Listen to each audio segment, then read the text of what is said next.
Today is the 8th of March 2023. Thank you so much for joining us for the World News, a broadcast from Canada. My name is Sandra. Asante. Top stories.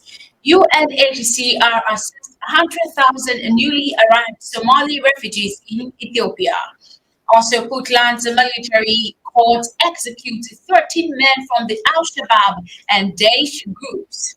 Also, Israeli forces killed 6 in raid on West Bank refugee camp. These are more stories after the break.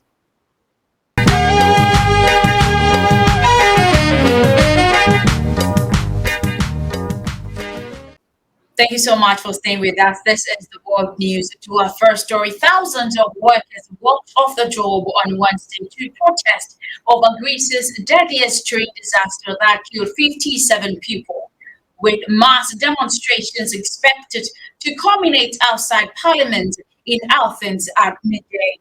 The crash on February 28th has stirred public outrage over the crumbling state of the Greek rail network, and also striking workers says years of neglect, underinvestment, and understaffing, a legacy of Greece's decade-long debt crisis, are to blame. Many of around 350 people aboard an intercity passenger train that collided head-on with the freight train while traveling on the same track were university students heading to the northern city of the Thessaloniki from Athens after a long public holiday weekend. The disaster has sparked protests across Greece, with more than 10,000 rallying in Athens on Sunday, releasing hundreds of black balloons in the sky. We move to Ethiopia, and the UN Refugee Agency, UNHCR, on Tuesday said it is scaling up assistance in Ethiopia's Somali region to support and assist recently arrived refugees fleeing clashes in Somalia. Some 100,000 Somalis have arrived in Ethiopia's Doglu zone in the Somali region in the past 4 weeks to escape clashes and insecurities in the city of the last Alloy of the Sol region. A statement issued on Tuesday quoted the UNHCR representative in Ethiopia, Mahmoud Dinbadi, as saying, noting that most of them are women, children, and many arriving unaccompanied and elderly as well. UNHCR says its teams together with partners are rushing to provide assistance to the newly arrived Somali refugees in the hard-to-reach area of Ethiopia. Many arrive in shock, telling stories of loved ones lost during flight or killed in conflict. Some have arrived injured. Newly arrived families are sheltering in schools and other public buildings, while others have no choice but to sleep outside, Balder said. As the refugees are arriving in remote areas heavily affected by the ongoing drought, the UNHCR says its teams and partners are taking 2 days of driving on dry, sundry roads to reach those newly arrived in Las Arnold. Since the refugees started arriving in early February, the Ethiopian government's Refugee and Returnees Services, RRS, together with the UNHCR and other partners, have worked around the clock to provide these families with life-saving assistance, noting that 30,000 people have already been registered so far. The UN Refugee Agency said protection desks have been also set up to rapidly identify vulnerable individuals and refer them to services. Family tracing and reunification support programs have also been put in place.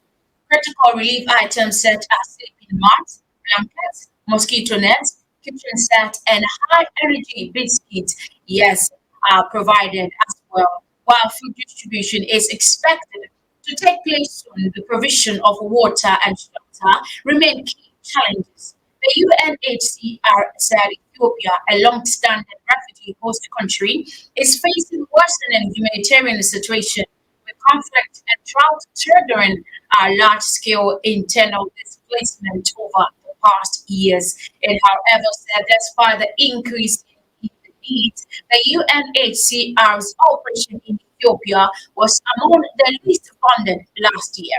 As a new emergency unfolds, the UNHCR called for additional financial support to meet the urgent needs of these newly arrived Somali refugees. To our next story, 13 men from the Al-Shabaab and Daesh groups had previously been sentenced to death were executed Wednesday morning by the Puntland military court. The execution occurred in 8 different cities, Galkayo, Gorori, and Busaso, around 8 o'clock a.m. In the Galkayo, 5 men who belonged to the Al-Shabaab security forces were shot and killed in the Wadaja area of the Gormuda. Meanwhile, Shaib Mohammed, also known as Jafar, was executed in Garowe. He had also been involved in fighting between the Parkland and the Al-Shabaab forces in the Suj, Kamal, and Kulab back in 2016. Although he was offered amnesty and rehabilitation, he rejoined the Al-Shabaab and committed murders in Mogadishu. He was arrested while traveling to Bosaso and subsequently executed. In addition to these events, 6 men who belonged to the Al-Shabaab and Daesh network were killed in Bosaso town. We move to Ghana, and the Ghana's Deputy Defense Minister Kofi Amankwa-Manu has apologized for military excesses after soldiers were deployed early Tuesday in Ashaiman, a suburb of the capital, Accra. The deployment followed the killing of a young soldier allegedly stabbed to death by unknown assailants in the area. Some social media users have been sharing pictures and videos of the alleged soldiers' brutality on civilians during the operation. If decent, innocent residents of Ashaiman were caught up in these operations, I, in my capacity as Deputy Finance Minister, I apologize for what Mr. Amankwa-Manu said in an interview with a local TV. He further went on to say that it is only proper that we admit when there are excesses in operations for this nature, but we are not going to apologize for undertaking them in the operations. Mr. Amankwa-Manu said the operational sanctions by the military high command to bring to book the perpetrators of the heinous crime. A local MP said about 72 people were arrested in the operation. The Ghana Armed Forces, the GAF, is yet to comment on the matter. Israeli forces raided a refugee camp in the West Bank city of the Jenin on Tuesday, killing at least 6 Palestinian gunmen, including the Hamas members suspected of shooting dead 2 brothers from the Jewish settlement near a village of Gubrara.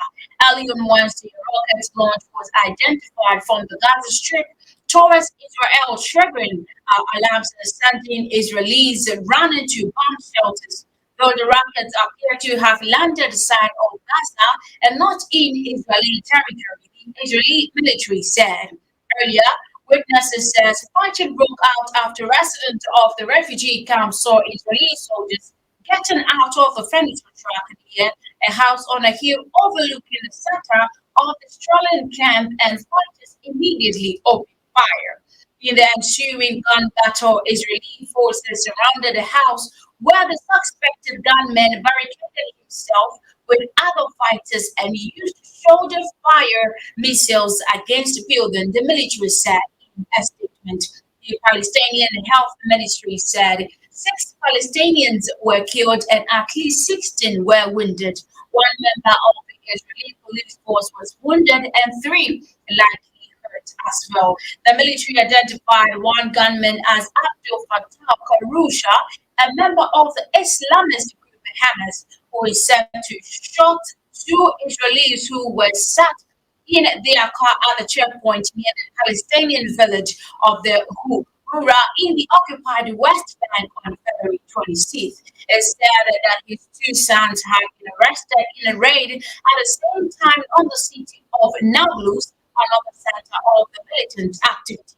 According to a statement by the Hamas and Islamic Jihad, all those killed were gunmen from the militant group Hamas, Islamic Jihad, and Fatah.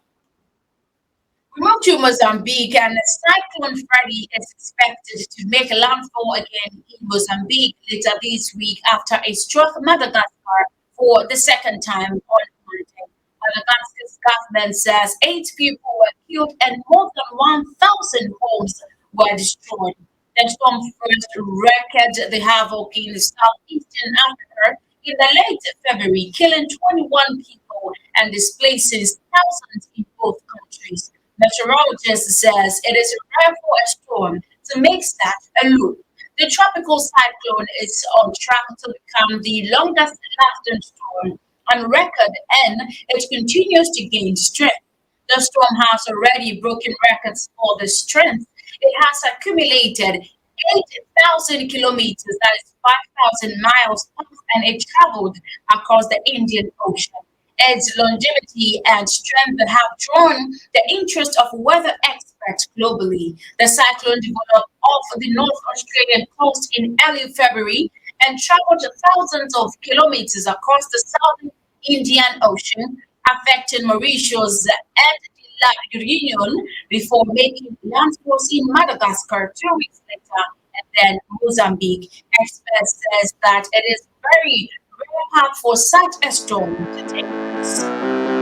This is part of the Curtains today on the Thank you so much for having the time to watch. Don't forget to like, comment,